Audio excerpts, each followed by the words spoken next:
So ಎಣ್ಣೆಗಳಲ್ಲಿ ಔಷಧೀಯ ಈ ಆಯುರ್ವೇದ ತೈಲಗಳಲ್ಲಿ ಆ್ಯಂಟಿ accident ಗುಣ ಹೈಯೆಸ್ಟ್ ಇದೆ. ಅದನ್ನು ಹಚ್ಚಿ ಸ್ನಾನ ಮಾಡಿದರೆ ಏನಾಯಿತು, ಆಕ್ಸಿಡೇಷನ್ ಆಗೋದು ಸ್ಲೋ ಆಯಿತು. ಅದನ್ನು ಸಾವಿರಾರು ವರ್ಷಗಳ ಹಿಂದೆ 3000 ವರ್ಷಗಳ ಹೆಚ್ಚು ಹಿಂದೆ ಚರಕ ಸಂಹಿತೆಯಲ್ಲಿ ಬರೋದು ಜರ ಅಭ್ಯಂಗ ಮಾಡಿದರೆ ಪ್ರತಿನಿತ್ಯ ಅದರಿಂದ ಏಜ್ ಆಗೋದನ್ನು ತಡೀತದೆ ಅಂತ ಫಸ್ಟ್ ಇಂಡಿಕೇಶನ್ ಆಗಿ ಹೇಳಿದರು. ಇದರಲ್ಲಿ ಏನಿದೆ ವಿಶೇಷ ಅಂತ ಬರ್ತದೆ. ಆ ಶ್ಲೋಕದಲ್ಲಿ ಹೀಗಿದೆ ನೋಡಿ, ಅದು ಅಭ್ಯಂಗಮಾಚರೇತ್ ನಿತ್ಯಂ ಸ ಜರ ಶ್ರಮ. ಶ್ರಮ ಅಂದರೆ ಸುಸ್ತನ್ನು ಕಡಿಮೆ ಮಾಡ್ತದೆ. ಈಗ ಎಷ್ಟು ಜನರು ಮಾತಾಡ್ತಾರೆ ಆಯುರ್ವೇದ ಔಟ್ಡೇಟೆಡ್, ಭಾಳ ಹಳೇದು, ಹಾಗಾಗಿ ಈಗಿನ ಕಾಲಕ್ಕಷ್ಟು ಸೂಟೇಬಲ್ ಅಲ್ಲ, 21st ಸೆಂಚುರಿಯಲ್ಲಿ ನಾವಿದ್ದೇವೆ. ಅದು ನಮ್ಮ ನಾವು ಅದನ್ನು ಅದರ ವ್ಯಾಲ್ಯೂ ಮಂಗನ ಕೈಯಲ್ಲಿ ಮಾಣಿಕೆ ಕೊಟ್ಟಾಗ ಅದು ನಮಗೆ ಇಷ್ಟೊಂದು ಮಾಣಿಕೆ ಇತ್ತು ನಮ್ಮ ಕೈಯಲ್ಲಿ, ನಮಗೆ ಅದನ್ನು ಅರ್ಥ ಮಾಡ್ಕೊಳ್ಳಿಕ್ಕೆ ಆಗದೆ ಹೀಗಾದ್ದು. ಹಿಂದಿನವರು ಅದನ್ನು ಫಾಲೋ ಮಾಡಿದರು. ಎಲ್ಲಿ ತನಕ ಅಂತ ಹೇಳಿದರೆ, ಈ ರಾಜರಿದ್ರಲ್ವ ನಮ್ಮ ದೇಶದಲ್ಲಿ, 100 ರಾಜರು ದೇಶವನ್ನು ಆಳ್ತಾಯಿದ್ರು. ಹೌದು. ಅದರಲ್ಲಿ ಅನೇಕ ರಾಜರು ವಿದೇಶಗಳಿಂದ ಟೈಲ್ಸನ್ನು ತರಿಸಿದರು. ಅರಮನೆ ಕಟ್ಕೊಳ್ಳಿಕ್ಕೆ, ನೆಲಕ್ಕೆ ಹಾಕಲಿಕ್ಕೆ ಟೈಲ್ಸ್ ತರಿಸಿದ್ರು, ಇಂಪೋರ್ಟ್ ಮಾಡಿದರು. ಆಮೇಲೆ ಎಷ್ಟೋ ರಾಜರು ಈ ಗ್ಲಾಸ್ಗಳನ್ನು ತರಿಸಿ, ಬೆಲ್ಜಿಯಮಿನಿಂದ ಗ್ಲಾಸ್ ತರಿಸಿದ್ರು. ಆಮೇಲೆ ಇಟಲಿಯಿಂದ ಟೈಲ್ಸ್ ತರಿಸಿದ್ರು. ಆಮೇಲೆ ಚೈನಾದಿಂದ ಬೇರೆ ಬೇರೆ ಕಪ್ಪು ಸಾಸು ಪಾರ್ಸಲಿನ್ ಡಿಶಸ್ಸು ಇದೆಲ್ಲ ತರಿಸ್ಕೊಂಡ್ರು. ತಮಗೇನು ಬೇಕು ಅದನ್ನೆಲ್ಲ ರಾಜರು ತರಿಸ್ಕೊಂಡ್ರು. ಯಾಕೆಂದರೆ ಫೈನಾನ್ಷಿಯಲಿ ಅವರು ತುಂಬ ಸ್ಟ್ರಾಂಗ್ ಇದ್ದರು, ಆರ್ಥಿಕವಾಗಿ ಪ್ರಬಲರಾಗಿದ್ದರು. ಅವ್ರಿಗೇನು ಬೇಕೋ ಅದನ್ನು ಮಾಡ್ಕೊಳ್ಳಿಕ್ಕೆ ಅವರಿಗೆ ಅಷ್ಟು ತಾಕತ್ತಿತ್ತು. ಆದ್ದರಿಂದಾಗಿ ಅವರು ಅದನ್ನೆಲ್ಲ ತರಿಸ್ಕೊಂಡ್ರು. ಆದರೆ ಒಬ್ಬರು ಭಾರತದ ರಾಜರು, ಯಾವುದೇ ರಾಜವಂಶ ಹೇಳಿ ನೀವು, ಅದು ನಮಗೆ ಸ್ವಾತಂತ್ರ್ಯ ಬರೋ ತನಕ ಇದ್ದ ಎಲ್ಲ ರಾಜರು ಕೂಡ ವೈದ್ಯರನ್ನು ಮಾತ್ರ ಇಂಪೋರ್ಟ್ ಮಾಡ್ಕೊಳ್ಳಿಲ್ಲ ಅಂತ. ನೋಡಿ, ಅದರಲ್ಲಿ ಈಗ ಶಾಂತಿ ಕಾಲ ಇರಲಿ, ಯುದ್ಧ ಕಾಲ ಇರಲಿ, ಯಾವುದೇ ರಾಜರು ಆಯುರ್ವೇದವನ್ನೇ ಡಿಪೆಂಡ್ ಆದ್ದು ಅಂತ. ಈಗ ವೈದ್ಯರನ್ನು ಇಂಪೋರ್ಟ್ ಮಾಡ್ಕೊಳ್ಳಿಲ್ಲ ಅಂದ್ರೇನು, ಭಾರತದ ವೈದ್ಯರನ್ನು ಡಿಪೆಂಡ್ ಆದರು. ಭಾರತದ ವೈದ್ಯರು ಯಾರು? ಆಯುರ್ವೇದ ವೈದ್ಯರು.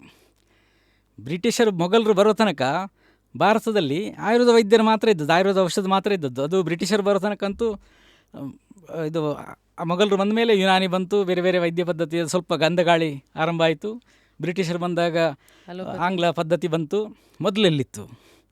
ಹಾಗಾದರೆ ಭಾರತದ ಅಷ್ಟು ಒಂದು 25 ಕೋಟಿ ಜನರು ಹಿಂದೆ ಇದ್ದ ಪಾಪ್ಯುಲೇಷನ್ ಏನಿದೆ, ಅಷ್ಟೂ ಜನರು ಅಂದರೆ ಈಗಿನ ಜನ್ರೇಷನ್ನ ಒಂದು 150 ವರ್ಷ ಹಿಂದೆ ಬ್ರಿಟಿಷರು ಬಂದು ಇದು ಆಧುನಿಕ ವೈದ್ಯ ಪದ್ಧತಿ ಬಂದದ್ದು ಮಾತ್ರ, ಎಂಟ್ರಿ ಮಾತ್ರ, ಪ್ರವೇಶ ಮಾತ್ರ, ಎಲ್ಲರನ್ನು ತಲುಪಿರಲಿಲ್ಲ, ನಿಧಾನವಾಗಿ ತಲುಪ್ತಾ ಹೋಯಿತು.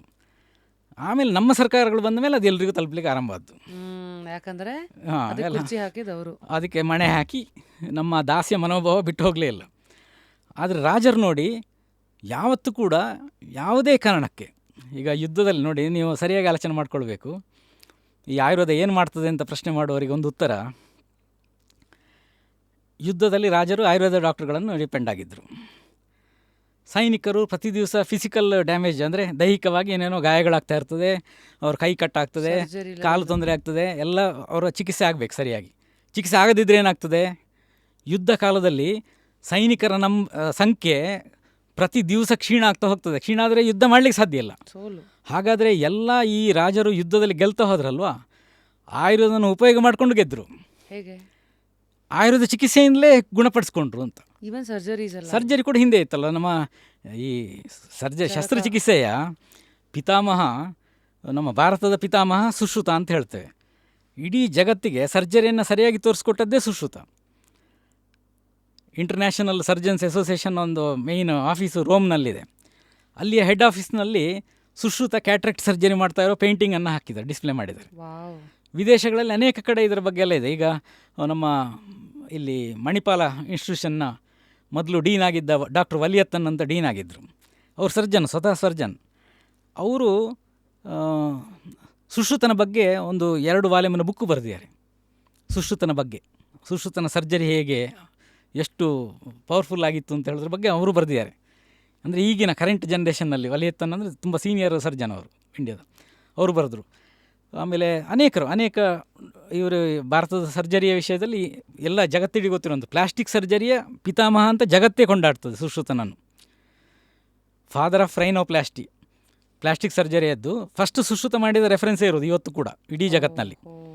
ಅಂದರೆ ಅಷ್ಟು ಉಚ್ಛ್ರಾಯ ಸ್ಥಿತಿಯಲ್ಲಿತ್ತು. ಅದು ಬೇರೆ ಬೇರೆ ಕಾರಣದಿಂದ ಅದು ಡೌನ್ಫಾಲ್ ಆಯಿತು. ಆಯುರ್ವೇದಿಕ್ ಸರ್ಜರಿ ವಿಂಗ್ ಕಡಿಮೆ ಡೌನ್ ಆಗ್ತಾ ಹೋಗಲಿಕ್ಕೆ ಬೇರೆ ಬೇರೆ ಕಾರಣ ಇದೆ.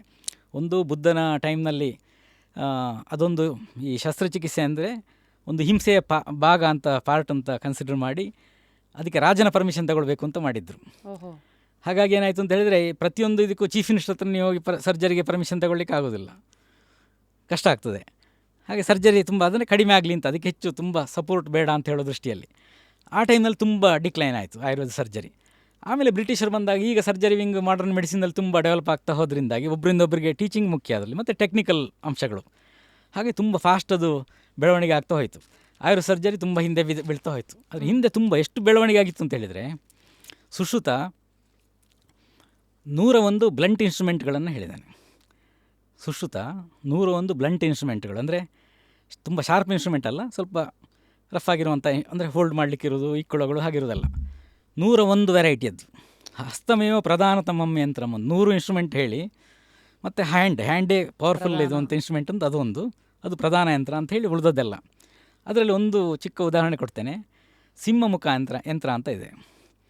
ಈ ಹಲ್ಲನ್ನು ಕೀಳುವಾಗ ಹಿಡ್ಕೊಳ್ಳಿಕ್ಕೆ ಅಂಥದ್ದಕ್ಕೆಲ್ಲ ಯೂಸ್ ಮಾಡುವಂಥ ಒಂದು ಇಕ್ಕುಳ ಅದು ಸಿಂಹಮುಖ ಯಂತ್ರ. ಸಿಂಹಮುಖ ಯಂತ್ರ ಅಂದರೆ ಅದರ ಫೇಸ್ ಇದೆ ಅಲ್ವ, ಅದು ಸಿಂಹದ ಫೇಸನ್ನು ರಿಸೆಂಬಲ್ ಮಾಡ್ತದೆ, ಅದನ್ನೇ ಹೋಲ್ತದೆ. ಅದು ಸಿಂಹದ ಮುಖ ಹೇಗಿದೆ ಅದನ್ನು ಹೋಲ್ತದೆ. ಹಾಗಾಗಿ ಅವನು ಅದಕ್ಕೆ ಹೆಸರು ಐಡೆಂಟಿಫೈ ಮಾಡಬೇಕಲ್ಲ, ಬೇರೆ ಬೇರೆ ಪಕ್ಷಿ ಹೆಸರು, ಬೇರೆ ಬೇರೆ ಪ್ರಾಣಿಗಳ ಹೆಸರು ಎಲ್ಲ ಇಟ್ಟಿದ್ದಾನೆ. ಓಕೆ, ಈಗ ಡೆಂಟಿಸ್ಟ್ ಮಾತ್ರ ಅಲ್ಲ, ಬೇರೆ ಬೇರೆ ಇದನ್ನು ಹೋಲ್ಡ್ ಮಾಡಲಿಕ್ಕೆ ಯೂಸ್ ಮಾಡುವಂಥ ಒಂದು ಇದು ಇನ್ಸ್ಟ್ರೂಮೆಂಟ್ ಇವತ್ತಿನ ಸರ್ಜರಿಲಿ current throughout the world lions forceps ಅಂತ ಇದೆ. ಲಯನ್ಸ್ ಫೋರ್ಸೆಪ್ಸ್ ಅಂತ ಇದೇ ರೀಸನಿಗೆ ಸುಶ್ರುತ ಯಾವ ಕಾರಣಕ್ಕಾಗಿ ಅದನ್ನು ಬಳಕೆ ಮಾಡ್ತಾ ಇದ್ದು, ಅದೇ ಕಾರಣಕ್ಕೆ ಈಗಿನ ಹೆಸರು ಕೂಡ ಅದೇ ಇದೆ ಅಂತ. ಹೆಸರು ಕೂಡ ಅಲ್ಲಿಂದಲೇ ಡೈರೆಕ್ಟ್ಲಿ ಕಾಪಿ ಇಡೋದು. ಅಂದರೆ ಔಟ್ಡೇಟೆಡ್ ಅಲ್ಲ, 32 ವೆರೈಟಿಯ ಬ್ಯಾಂಡೇಜಿಂಗ್ ಟೆಕ್ನಿಕ್ಕನ್ನು ಸುಶ್ರುತ ಸಂಹಿತೆಯಲ್ಲಿ ಹೇಳಿದ್ದಾರೆ. 32 ವೆರೈಟಿಯ bandaging technique, 8 varieties of suturing technique. ಯಾವುದು ಹೊಲಿಗೆ ಹಾಕೋದು ಇದೆಯಲ್ಲ, ಅದರಲ್ಲಿ 8 ಟೈಪಿನ ಹೊಲಿಗೆ ಹಾಕುವಂಥ ಮೆಥಡ್ಗಳು. ಅದ್ಭುತ ಇದೆ ಅದು. ಹಿಂದಿನ ನಮ್ಮ ಭಾರತದ ಕೊಡುಗೆ ಇದೆ ಅಲ್ವ ಇದು ವೈದ್ಯಕೀಯ ಕ್ಷೇತ್ರಕ್ಕೆ, ಅದ್ಭುತ ಇದೆ. ಅದಿರಲಿ. ಹೀಗೆ ಸರ್ಜರಿ ವಿಷಯಗಳು ಬಂತು. ಇದೀಗ ಈ ಭಾರತದಲ್ಲಿ ಹಿಂದಿನಿಂದಲೂ ಇತ್ತು. ಈ ರಾಜರು ಅಂಥ ಸರ್ಜನ್ಗಳನ್ನೇ ಉಪಯೋಗ ಮಾಡಿಕೊಂಡ್ರು ಅಂತ, ಆಯುರ್ವೇದ ವೈದ್ಯರುಗಳನ್ನೇ ಉಪಯೋಗ ಮಾಡಿಕೊಂಡು ಇಂಥ ಎಲ್ಲ ಗುಣ ಹೀಲ್ ಮಾಡಲಿಕ್ಕಿರಲಿ 60 ಟೈಪಿನ ವೂಂಡ್ಸ್ಗಳು ಮತ್ತು ಅದರ ಟ್ರೀಟ್ಮೆಂಟ್ನ ಮೆಥಡ್ಗಳನ್ನು ಆಯುರ್ವೇದದಲ್ಲಿ ಹೇಳಿದ್ದಾರೆ. ವೂಂಡ್ ಹೀಲಿಂಗಿಗೆ 60 ಟೈಪ್ಸ್ ಉಪಚಾರಗಳು, ಬೇರೆ ಬೇರೆ ಯಾವ ಟೈಪೆಲ್ಲ ಮಾಡಬೇಕಾದ ತುಂಬ ಆಯುರ್ವೇದ ಗ್ರಂಥಗಳಲ್ಲೇ ಇದೆ. ಅದನ್ನೆಲ್ಲ ಬಳಕೆ ಮಾಡಿಕೊಂಡ್ರು ರಾಜರು. ಹಾಗೆ ಅವ್ರಿಗೆ ಬೇಕು ಅಂತಾದರೆ ಕರೆಸ್ಕೊಳ್ಬೋದಿತ್ತು, ಅದನ್ನು ಮಾಡಲಿಲ್ಲ. ಹಾಗಾಗಿ ಆಯುರ್ವೇದದಲ್ಲಿ ಎಲ್ಲವೂ ಇದೆ ಅಂತ ಹೇಳೋದು ನಮಗೆ ಗೊತ್ತು ಬೇಕು. ಆಯುರ್ವೇದದಲ್ಲಿ ಎಲ್ಲ ವಿಷಯಗಳು ಇದೆ, ಎಷ್ಟು ಸಾಧ್ಯ ಇದೆ ಅಷ್ಟು ಇಂಪ್ಲಿಮೆಂಟ್ ಮಾಡ್ಕೊಳ್ಬೇಕಾದ್ದು. ಅದರಲ್ಲಿ ಈ ದಿನಚರಿಯಲ್ಲಿ ಈಗ ನಾವು ವ್ಯಾಯಾಮ ವಾಕಿಂಗ್ ತನಕ ಬಂತು. ಅಭ್ಯಂಗದಲ್ಲಿ ಜರ ಶ್ರಮ. ಈಗ ರಿಸಾರ್ಟ್ಗಳಿಗೆ ಹೋಗ್ತಾರೆ. ರಿಸಾರ್ಟ್ಗಳಿಗೆ ಹೋಗಿ ಎಲ್ಲರೂ ಅಲ್ಲಿ ಆಯಿಲ್ ಮಸಾಜ್ ಮಾಡೋ ಫೆಸಿಲಿಟಿ ಇರ್ತದೆ, ಮಾಡಿಸ್ಕೊಳ್ತಾರೆ. ಎಲ್ಲೆಲ್ಲ ಇದೆ ಅದು ಫೆಸಿಲಿಟಿ? ಬರೀ ಭಾರತದಲ್ಲೆಲ್ಲ. ನೀವು ಯುರೋಪಿನ ಯಾವುದೋ ಮೂಲೆಗೆ ಹೋದರೆ, ಅಥವಾ ಅಮೇರಿಕದ ಯಾವುದೋ ಪಾರ್ಟಿಗೆ ಹೋದರೆ, ದಕ್ಷಿಣ ಅಮೇರಿಕಕ್ಕೆ ಹೋದರೆ, ದಕ್ಷಿಣ ಆಫ್ರಿಕಕ್ಕೆ ಹೋದರೆ, ಎಲ್ಲೆಲ್ಲ ರಿಸಾರ್ಟ್ಗಳಿದೆ ಅಲ್ಲಿ ಎಲ್ಲ ಕಡೆ ಜಗತ್ತಿನಲ್ಲಿ ಆಯಿಲ್ ಮಸಾಜ್ ಇದೆ, ಅಭ್ಯಂಗ ಇದೆ. ಹಾಗೆ ಎಲ್ಲಿಂದ ಬಂತು? ಈಗ ಒಂದು ವೈದ್ಯಕೀಯವಾಗಿ ಒಂದು 250ಕ್ಕಿಂತ ಹೆಚ್ಚು ವೈದ್ಯಕೀಯ ಪದ್ಧತಿಗಳಿದೆ. ತುಂಬ ಚಿಕ್ಕ ಪುಟ್ಟ ವೈದ್ಯಕೀಯ ಪದ್ಧತಿಗಳು, ಒಂದು 7-8 ವೈದ್ಯಕೀಯ ಪದ್ಧತಿಗಳು ಹೆಚ್ಚು ಮನ್ನಣೆ ಕೊಟ್ಟದ್ದು ವಿಶ್ವ ಆರೋಗ್ಯ ಸಂಸ್ಥೆ. ಆಯುರ್ವೇದ, ಹೋಮಿಯೋಪತಿ, ಚೈನೀಸ್ ಮೆಡಿಸಿನ್, ಎಲೋಪತಿ, ಆಮೇಲೆ ಹೀಗಿರೋ ಕೆಲವೊಂದಷ್ಟು ಪದ್ಧತಿಗಳಿಗೆ ಹೆಚ್ಚು ಮನ್ನಣೆ ಕೊಟ್ಟಿದೆ. ಯಾವುದೇ ವೈದ್ಯ ಪದ್ಧತಿಯಲ್ಲಿ ಆಯುರ್ವೇದ ಬಿಟ್ಟು ಅಭ್ಯಂಗವನ್ನು ಹೇಳಲಿಲ್ಲ, ಆಯಿಲ್ ಮಸಾಜನ್ನು ಹೇಳಲಿಲ್ಲ. ಸೊ ಆಯಿಲ್ ಮಸಾಜನ್ನು ಹೇಳಿರುವಂಥದ್ದು ಒಂದೇ, ಅದು ಯಾವುದಂದರೆ ಆಯುರ್ವೇದ. ಹಾಗೆ ಆಯುರ್ವೇದ ಇಡೀ ಜಗತ್ತಿಗೆ ಸ್ಪ್ರೆಡ್ ಆಗಿದೆ ಅಂತ ಹೇಳೋದಕ್ಕೆ ಒಂದೇ ನೇರ ನಿದರ್ಶನ ಯಾವುದು ಅಂತಲೇ ಇದು. ಇದು ಔಟ್ಡೇಟೆಡ್ ಅಂತ ಹೇಳ್ತೀರಲ್ವಾ, ಔಟ್ಡೇಟೆಡ್ ಅಲ್ಲ, ಇವತ್ತು ಕೂಡ ಜಗತ್ತಿನಲ್ಲಿ ಇಡೀ ಅದರ ಬಳಕೆ ಆಗ್ತಾ ಇದೆ ಅಂತ ಈ ಆಯಿಲ್ ಮಸಾಜ್ ಅಂತ ಹೇಳೋದು. ಅದನ್ನು ಯಾಕೆ ಅಲ್ಲಿ ಬಳಕೆ ಮಾಡ್ಕೊಳ್ತಾ ಇದ್ದಾರೆ? ಶ್ರಮ, ಸುಸ್ತು ಕಡಿಮೆ ಆಗಲಿಕ್ಕೆ. ಸೊ ಸುಸ್ತು ಕಡಿಮೆ ಆಗಲಿಕ್ಕೆ ತುಂಬ ರಿಲ್ಯಾಕ್ಸಿಂಗ್ ಅದು. ಯಾವುದು ಮಾನಸಿಕ ಶಾಂತಿ ಕೂಡ ಸಿಗ್ತದೆ, ಆಮೇಲೆ ಎಕ್ಸಾಷನ್ ಆಗಿದ್ದಾಗ ಅದನ್ನು ಸರಿ ಮಾಡ್ತದೆ, ಶಕ್ತಿ ಕೂಡ ಸ್ವಲ್ಪ ಎನರ್ಜಿ ಬಂದಾಗ ಆಗ್ತದೆ.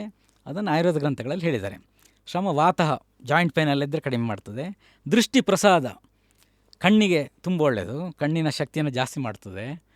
ಯಾಕೆ ಹಿಂದಿನವರು 100 ವರ್ಷ, ಈಗ ನಮ್ಮ ನಿಘಂಟು ತಜ್ಞ ವೆಂಕಟಸುಬ್ಬಯ್ಯವರು ತುಂಬ ಪ್ರಸಿದ್ಧ ನಿಘಂಟು ತಜ್ಞರು. ಅವರು 106, 107 ವರ್ಷ ಬದುಕಿದರು. ಅವ್ರು ಕೊನೆ ತನಕ ಕನ್ನಡಕ ಬಳಕೆ ಮಾಡ್ತಿರಲಿಲ್ಲ. ಏನೋ 10 ವರ್ಷ ಇಲ್ಲಿ ಅವರು ಎಷ್ಟು ಬರೆದಿದ್ದಾರೆ, ಎಷ್ಟು ಪುಸ್ತಕಗಳು ಇದು ಮಾಡಿದ್ದಾರೆ, ವ್ಯಾಕರಣ ಇದರಲ್ಲಿ ಎಷ್ಟು ಕೆಲಸ ಮಾಡಿದ್ದಾರೆ. ಹಾಗಿದ್ರೆ ಹಿಂದಿನವರಿಗೆಲ್ಲ ಅಂಥ ಶಕ್ತಿ ಇರಲಿಕ್ಕೆ, ಚೆನ್ನಾಗಿರಲಿಕ್ಕೆ ಇಂಥದ್ದು ಹೆಲ್ಪ್ ಮಾಡಿರ್ತದೆ ಅಂತ. ದೃಷ್ಟಿ ಪ್ರಸಾದ. ಈಗ ಕನ್ನಡಕಗಳು ಯಾಕೆ ಜಾಸ್ತಿ ಬೇಕಾಗ್ತಾ ಇದೆ? ಇದು ಹಿಂದೆಲ್ಲ ನಮಗೇನೋ ಸರ್ವೆಗಳಾಗಿರಲಿಲ್ಲ ಅಲ್ಲ. ಈಗಲೂ ಕೂಡ ನಾವು ವಯಸ್ಸಾದವ್ರ ಮನೆಯಲ್ಲಿರೋರು ಅವರಿಗೆ ಬರಿಗಣ್ಣಲ್ಲಿ ಹಾಗೆ ಓದ್ತಾ ಇರೋದನ್ನು ನೋಡ್ತೇವೆ. ಈಗ ಯಂಗರ್ ಜನ್ರೇಷನ್ಗೆ ಹೆಚ್ಚು ಜನರಿಗೆ ಕನ್ನಡಕ ಬೇಕಾಗ್ತದೆ. ಹಾಗಾದರೆ ಕಣ್ಣನ್ನು ಹೆಚ್ಚು ಅಬ್ಯೂಸ್ ಮಾಡ್ತಾ ಇದ್ದೇವೆ ನಾವು, ಕಣ್ಣನ್ನು ಹೆಚ್ಚು ದೂಷಣೆ ಮಾಡ್ತಾ ಇದ್ದೇವೆ, ಡಿಜಿಟಲ್ ಎಲ್ಲ ಬೇರೆ ಬೇರೆ ಕಾರಣಗಳಿಂದಾಗಿ. ಹಾಗಾಗಿ ಅದರ ಕೇರ್ ಏನಿಲ್ಲ. ಬರೀ ರೋಗ ಬಂದಾಗ ಮಾತ್ರ ನೀವು ಹಾಸ್ಪಿಟ್ಲಿಗೆ ಓಡೋದು ಅದಲ್ಲ. ಅದರ ಮೊದಲೇ ಏನೋ ಪ್ರಿಪರೇಷನ್ ಮಾಡಬೇಕಲ್ವ, ಅದನ್ನು ಈ ಆಯುರ್ವೇದದಲ್ಲಿ ಹೇಳಿದ್ದು. ಅದು ಬೇಕು ಅಂತ. ಅದನ್ನು ಮಾಡ್ಕೊಳ್ಳೋದೇ ನಮಗೆ ಹೆಲ್ಪ್ ಆಗೋದಿಲ್ಲ.